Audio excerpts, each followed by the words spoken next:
What's up everyone, Ian here. I'm going to go ahead and take you through some capsule or axial rotations for the shoulder joint.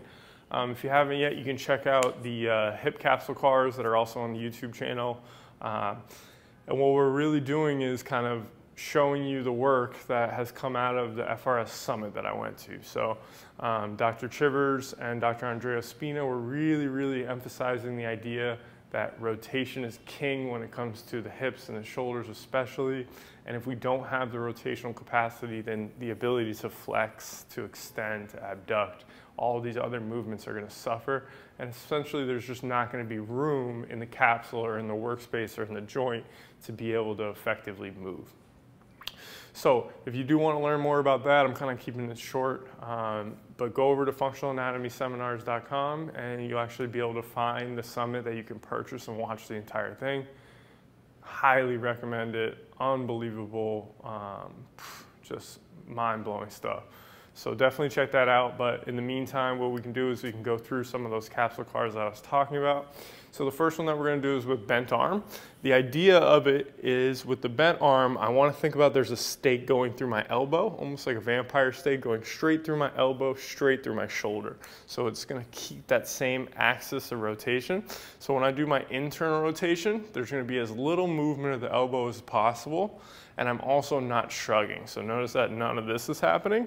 So because again, what we just talked about, there is going to be a parabolic movement. So it's never really going to stay on the same exact line of axis. You're going to see the elbow move forward or back. But what we really want to try to do is just work as hard as we can to make that happen, even if it's impossible.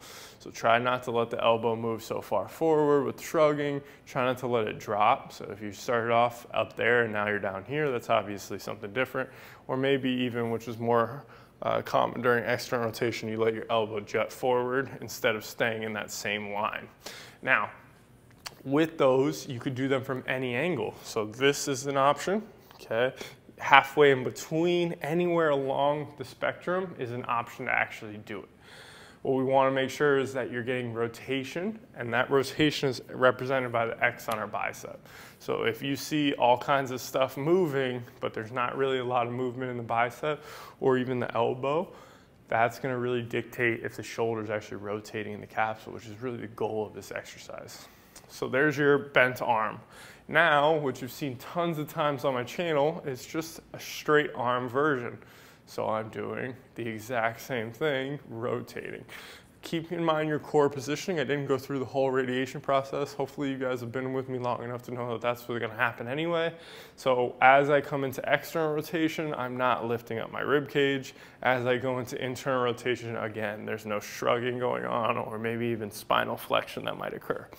So be on the lookout for those compensations. Same thing, I can hit my axial rotations from anywhere, and I definitely should. These are both part of my CARS routine every single day, 3 to 4 or 5, maybe even reps, making good ones. Increase intensity, increase range of motion each rep without, suffering from any compensations at all. Nothing should be painful, as always.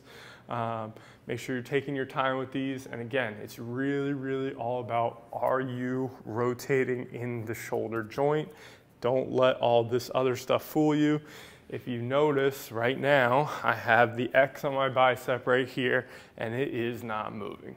So a lot of people, if you video your cars, you might even notice that this is you. There's a whole lot of wrist going on, there's some elbow going on, but there's not a lot of shoulder. Okay, so hopefully that's really clear for you. The other thing that you can do is you can start to think about initiating from the shoulder capsule. So what I mean by that is, instead of this, hand out, I can actually work on here. So my shoulder is the first thing to move instead of it winding in from hand out or hand in. So give these a try. Again, add them to your routine.